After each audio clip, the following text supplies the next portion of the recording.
It all started with a single text message. "You seriously wore that to an interview? LOL." For her best friend. Or, at least, who she thought was her best friend.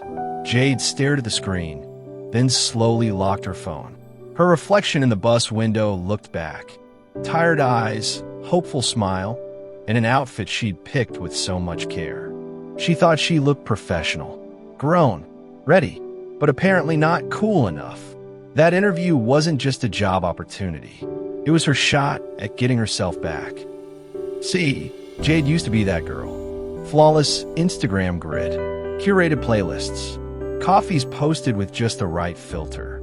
Everything calculated, measured, performed. She didn't just want approval. She lived for it. The likes, the comments, the reactions. They fed her, controlled her, until the world went quiet.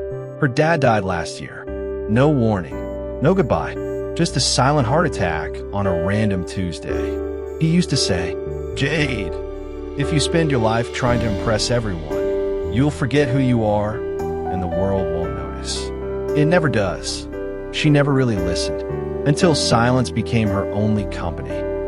After the funeral, Jade didn't rage or rebel. She just faded, unfollowed influencers, left group chats, deleted selfies that once got 2,000 likes.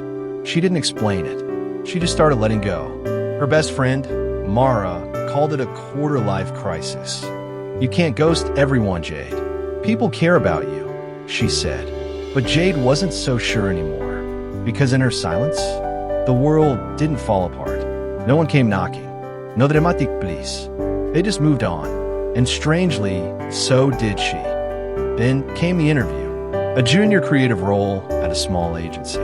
Not glamorous, not flashy, but for once, something she actually wanted.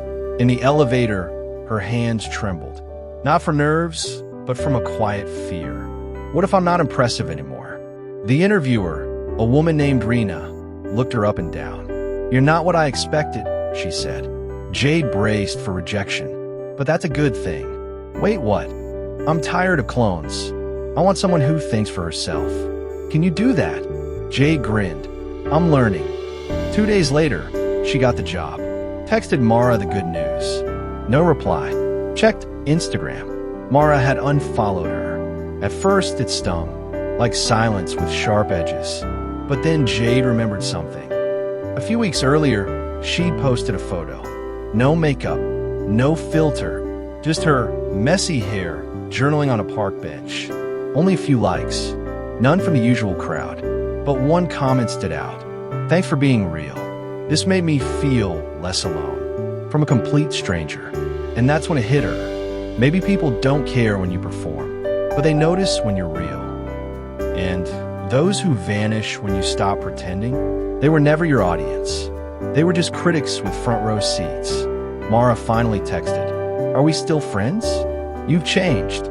Jade replied, "Yeah, I changed. I stopped living for people who wouldn't notice if I vanished. So I'm people now. You always were. But that's okay." Mara never replied. And just like that, Jade felt something she hadn't felt in years. Free. Months passed. Jade worked her quiet job, drank cheap coffee, wore the same jeans for days sometimes, posted less, smiled more. She didn't care who liked her outfit. She liked her. And here's the wild part. She discovered a truth that changed everything. Most people are too busy thinking about themselves to care what you're doing. At first, that truth felt lonely. Now, it feels like freedom. So here's the truth no one puts on a quote card. Do you? No one cares. And that's the most terrifying and beautiful freedom you'll ever have. Use it. If this hit you, you're not alone. Subscribe for more stories that remind you who you really are.